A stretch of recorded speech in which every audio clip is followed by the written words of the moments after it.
visionary leaders build a life and business legacy on purpose through mindset, branding, marketing, sales, systems, and team so they can make an amazing impact and income and positively affect their communities worldwide. Ensure that you are sharing this show, you're subscribing, and you also are leaving us a review so we can create more amazing content around those areas to help you level up to the next level and also bring amazing guest experts that can share their knowledge and expertise with you so that you can create amazing legacy. All right, visionary leaders, welcome back to another show. I'm so excited to be back with you with another amazing guest and conversation. You know me, I'm Elona, your host and business consultant. Today, I'm going to talk about how the power of podcasting actually to grow your business. We've had various guests talk about podcasting on the show, and I personally know how great it is for your branding, but can't wait to learn more what our guests will bring with him today, Mitch Harley, as to how to leverage the power of podcasting in our business and why is that important and how to do all of that. So, Mitch, thank you so much for finding time to come on our show today. It's so exciting to have you here. No, I appreciate the opportunity. So I'm excited. I'm excited to get started. Likewise. So I usually ask my guests at the beginning to just kind of hear a little bit about your background story. What are some of the most meaningful moments that led you to the work you're doing now? Um, so basically, I was on a pretty fast track in the corporate world.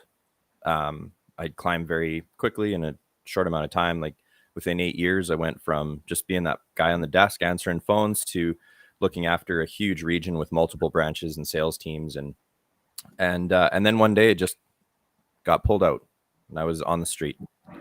And it was that moment that I said, I'm never going to let myself be dependent. Not that I will never have a job again, but I'll never be dependent on All somebody, right. because in that moment, I lost my vehicle, my phone. I lost my access to everything. I had to walk in the rain to go buy a phone so I could phone home to ask to come get picked up. Like that's the reliance that I had on that company because they gave me everything. So to lose that was kind of a big wake up call for me.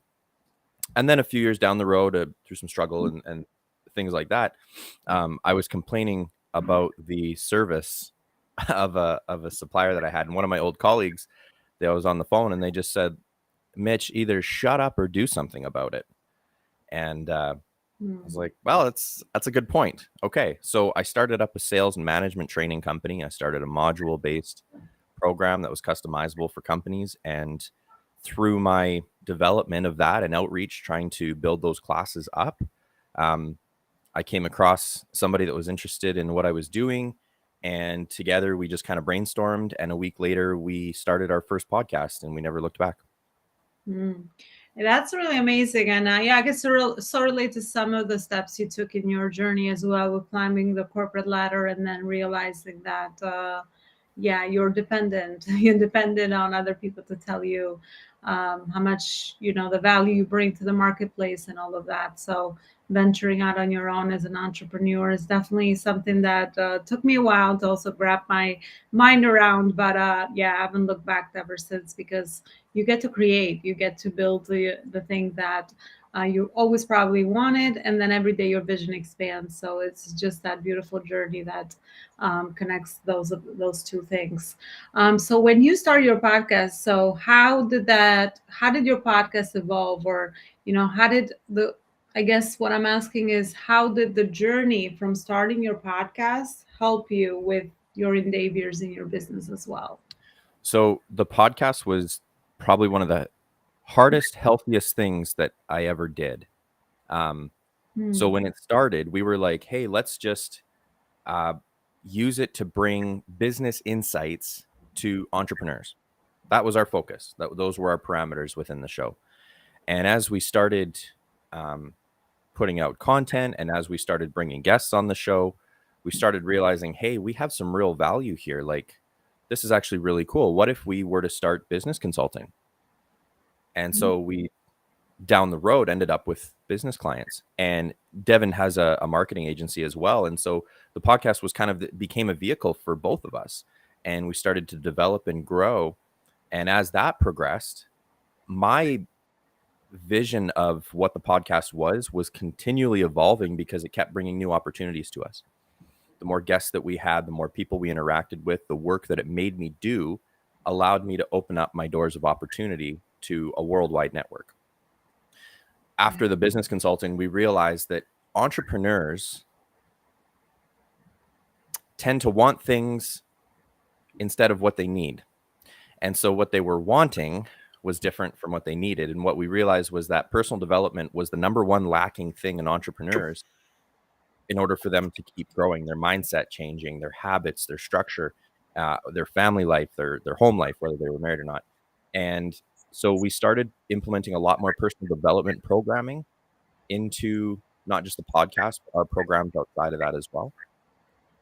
And then we finally just caved in the sense of no matter who we talked to, whether it was potential clients, whether it was network, whether it was shows like this, same topic kept coming up.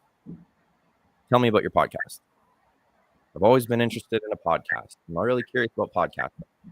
And so we just said, oh, what if we just create a podcast program, a program that teaches people how to start, maintain, and build a sustainable model for their business using podcasting? And we never looked back. Wow, I love that story, and it's so true because this happened. It's happened to me as well. You know, it's just another channel in your business is how you connect with your ideal audience, and it can open up the door for so many opportunities for sure. And plus, then you start enjoying the art of interviewing, and you learn so much from one another. It's amazing. It's like that's why I call mine the master class because every conversation is a master class. You're learning something from the other guest, and you kind of brainstorm ideas back and forth. Whether you do a solo show or a guest, you invite people on your show. I think it's a whole lot very, very healthy and productive to build that know, like, and trust, and it's great for branding. So that would be my next question to you, especially because you are, the expert in this area with podcasting. How do we know what strategy and podcast model to follow? There's so many, right? You do a solo show. How do we start monetizing it? How do we use our podcast as a brain builder, a brand builder, and also monetize it in other ways as well? And what models should we follow? Okay, so there's definitely a few topics here, and I'm going to ramble through them, and then you can pick them apart. So I'll give you the Cole's Notes version. When starting a podcast, specifically, especially because we're talking to entrepreneurs predominantly in this conversation, you need clarity. If you don't have clarity in what you're doing, who your audience is, who your client base is, and why you're starting your show, you're not ready. And it doesn't mean that is a year down the road. It just sit down for a weekend and become really, really clear. So that's number one. If you're not clear, you will not have any success no matter what model you implement. You have to know who you're talking to, and you have to know what they want to hear. So I'll give you one example of somebody who knew their audience really well, and it's not related to podcasting. But the Guinness Book of World Records, the book itself, the model, the empire, was created by the beer company Guinness. And it was created to put in pubs as conversation starter and debate enders, I guess, argument solvers, in a book that people could come together and bring community. Now, the reason that book went so big and became an empire is because they knew their clients. They knew who their consumer was, and they knew that they liked to sit at the pub and argue. And so they played on that. Podcasting is no different than that. So if you know your audience well, you can create a topic. Maybe it's not even about your business. Maybe it's about a topic that your consumer base is extremely intrigued by. So that's where you have to really be clear on what you're doing. Now you can build a model. So now going into building, whether you want to go solo or interview. Now, solo podcasts are probably the most difficult. And the reason being is no matter how good you think you know a topic, let's say that you're an expert on ice cream. Like, we're talking a sustainable model. We're talking like hundreds of episodes. even if they're a half hour. Can you talk that long by yourself about For ice cream? ice Maybe, cream. maybe you can, maybe, but can you be interesting? Can you be engaging? And can you bring value? Where does that line in the sand end? And so solo, you have to be very clear, and you would have to. I have yet to see, when you look at the top, let's say top 100 podcasts in the world, I have yet to see one that's solo, Mm, and there's a reason for that. So let's use the name Joe Rogan for a minute. I like picking on him. Joe Rogan has one of the most successful podcasts in the world. He is an interview based structure because people are not listening for 3 hours to hear Joe Rogan. They might like him and support him, but they're there for the guest. They're there to listen to Elon. They're there to listen to Jordan Peterson. They're there to listen to Robert Malone. That's who they're listening to. And so he recognized that, hey, let's bring people to a studio that people want to listen to. He knows his audience. mm, So, and he is the epitome of the best interviewer I think yet that we've ever seen, because he asks questions that the consumer wants to know.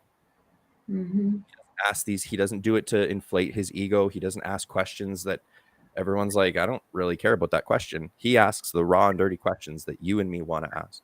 So when we're doing a structure in an interview style, yes, we want organic conversation. That's the premise of podcasting. But your questions should be thought out in the sense of, what does my audience want to find out from this guy? Or what value can this person bring to my audience? Ask those questions. So those are two big factors when it comes to the success and sustainability of a podcast. So, Mitch, let me stop you there. I love everything you shared so far and how you're laying it out in steps, right? Because I think that's much more clear for the audience listening as well. So, is it okay to do a mix? You do a solo show and then you do your guests, right? That you bring on, because that brings in more variety, and obviously you're adding more value with each episode as your podcast grows. Would you Yeah, suggest I that? think a hybrid, if you're not comfortable, or you're not set up, or maybe you just don't know how to do a major guest acquisition, like, it's a lot of work to do a proper guest acquisition. Um, Mhm. I've seen a lot of people on the groups like the one that we met, but there's lots of other groups like that. And I've seen people just post, I need a guest for tonight, mine canceled. That's not bringing a high value guest to your audience. That's you saying, I'm desperate to fill time slots. And it would be more worthwhile to make your audience wait and have a high value guest than to fill a time slot and waste their time, because your audience doesn't owe you anything. They don't owe you their time. They're gifting you their time. So make the most of it. And so that's where I think being comfortable enough to have a solo show but bring in guests gives you a sustainable model. But you have to be so clear on your topic that you're bringing value every time when you don't have a guest. We do a co-host show for our main show. It's me and my co-host. So we've done shows without guests. But what we started realizing was, even with all the brain power that we have together, the shows with guests are still better. So Mm. we've really, really went that model. And what we do is we just record so that we always have some in the bank, so that if there wasn't a guest or we couldn't find the right fit, we're still pumping out content. Yeah, and that's important as well, right? To stay consistent and to create content, right? So people can keep coming back to your show. What are Yeah. your thoughts about that? And also marketing wise, how is it that people can grow their show, right? Because that's another challenge. You're not the only podcast in all the other podcasts that are available now, and it's so easy now to start one Mhm. that anyone can be out there. So how do you differentiate that?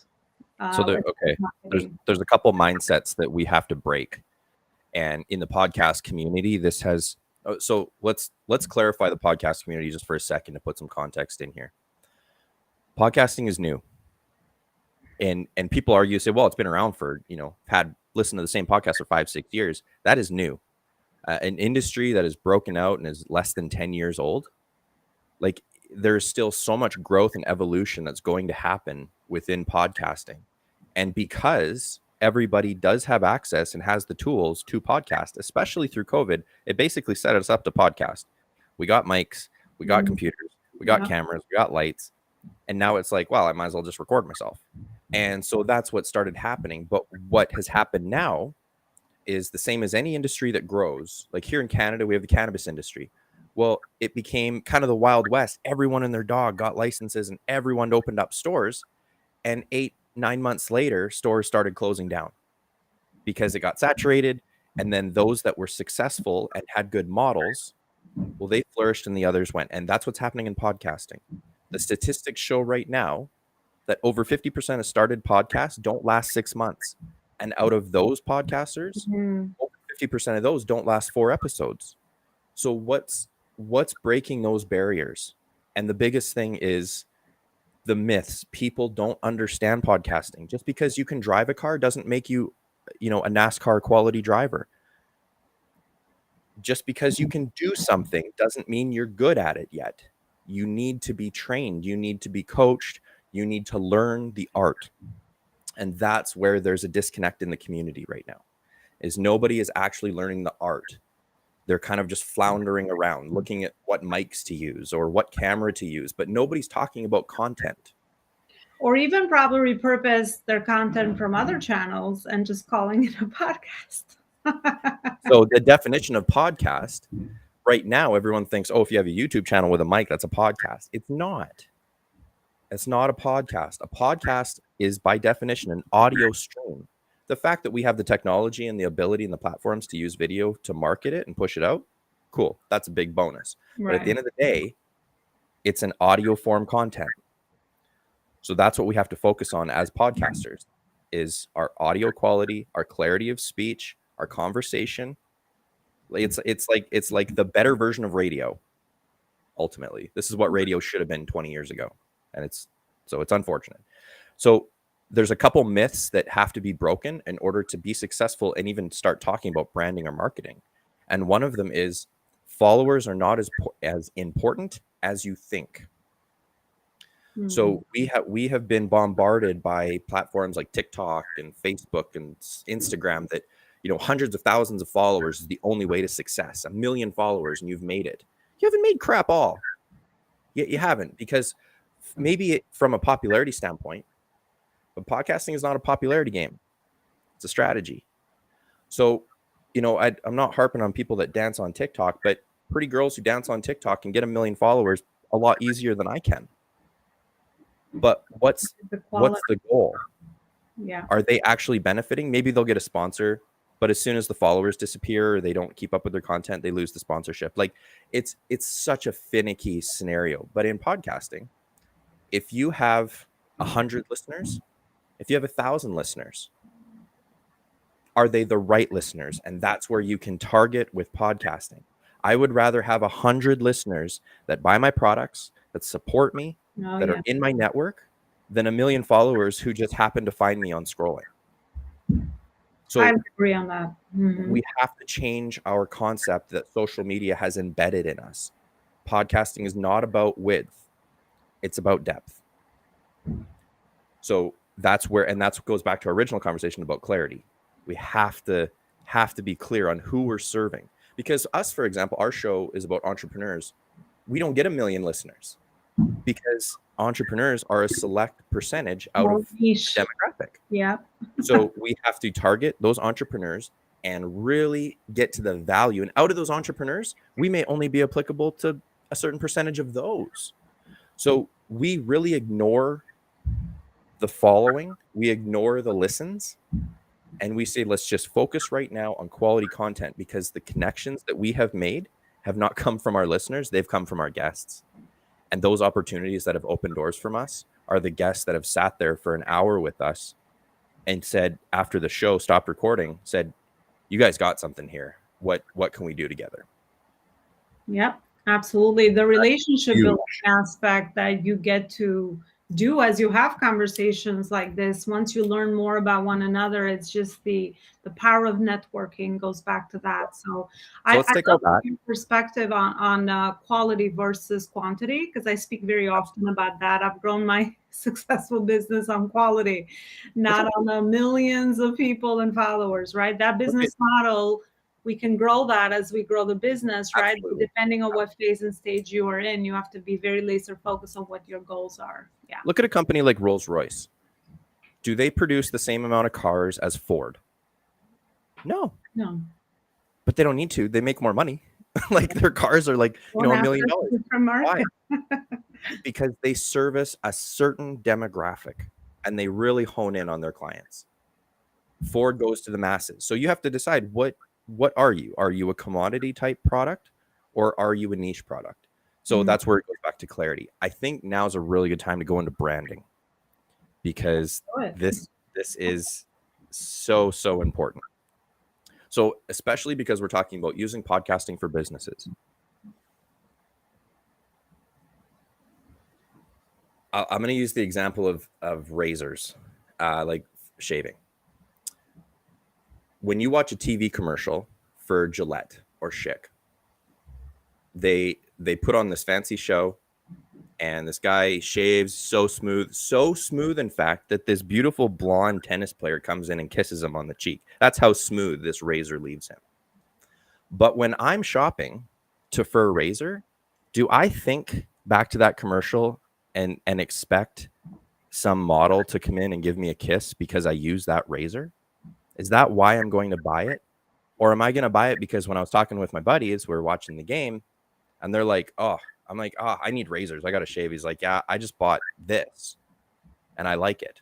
Cool. That's what I'm going to go buy. The lended credibility overruled the fancy advertisement brand awareness. So lended credibility is the number one success for businesses.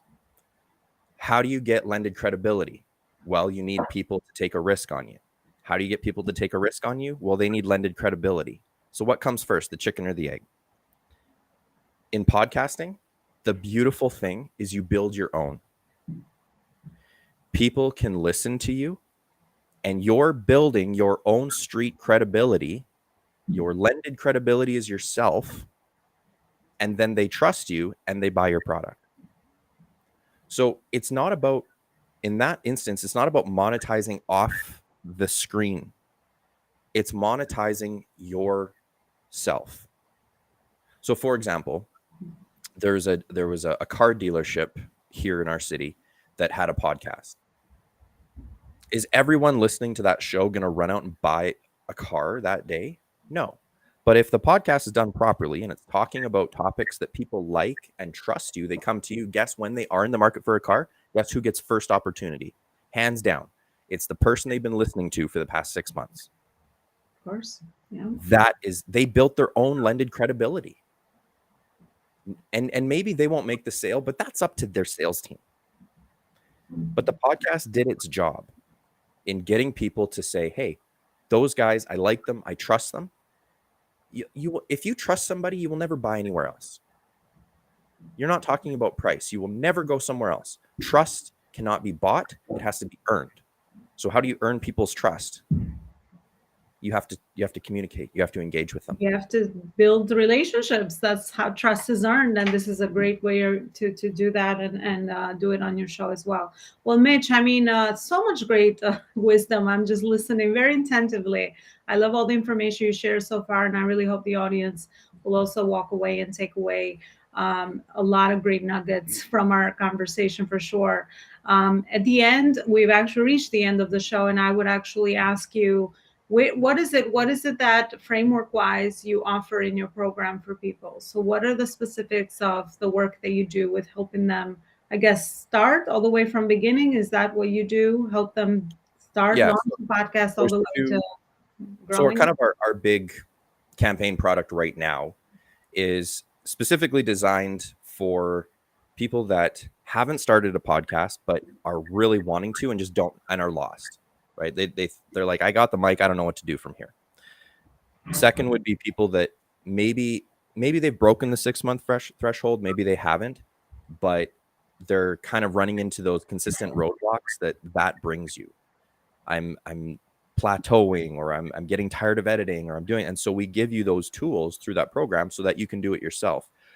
From there, we have other services we can do, right from a turnkey podcast where you show up, record, and you don't have to worry ever again, or anything in between. But right now, our program that we're really pushing out there, we wanted to bring a low cost program so that more people could attain the information and the one-on-ones, not one-on-ones, but smaller group sessions, and that they could actually have the tools to do it themselves.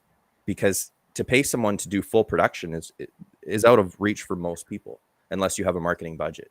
So what we wanted to do is say, hey, at a low cost, let's give you everything you need. Along the way, you can come back to us, but at least now you're set up to do a proper, sustainable podcast. And that was kind of our mission. And so that's what we do. We teach them audio in a nutshell, kind of a condensed version for that initial, but it's audio, speaking, coaching, editing tips and tricks, marketing, monetization, all of that kind of within that 30-day program.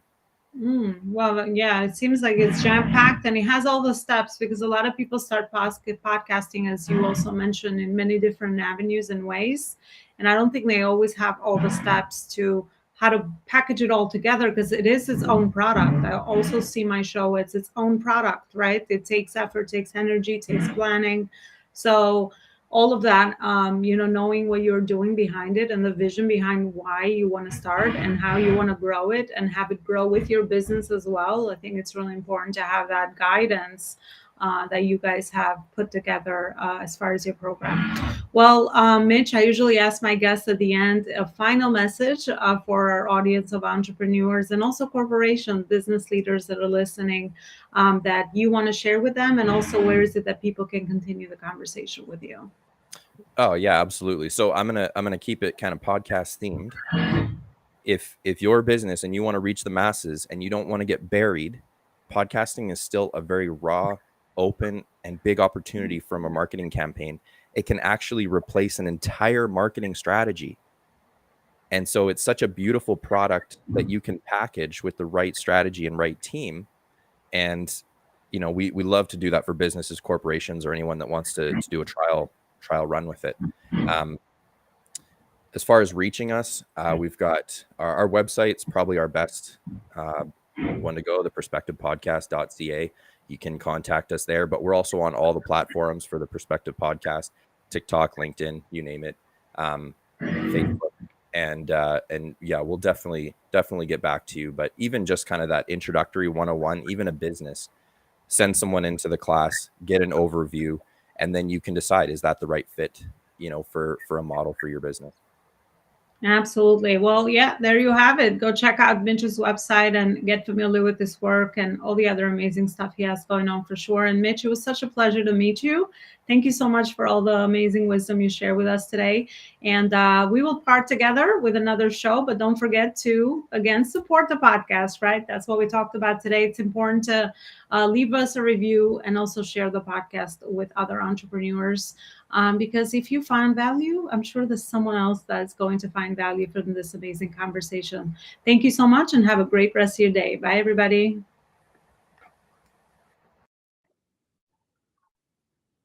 Join me for a high level VIP strategy day where we will map your high level business strategy between your branding, marketing, sales, systems, and team.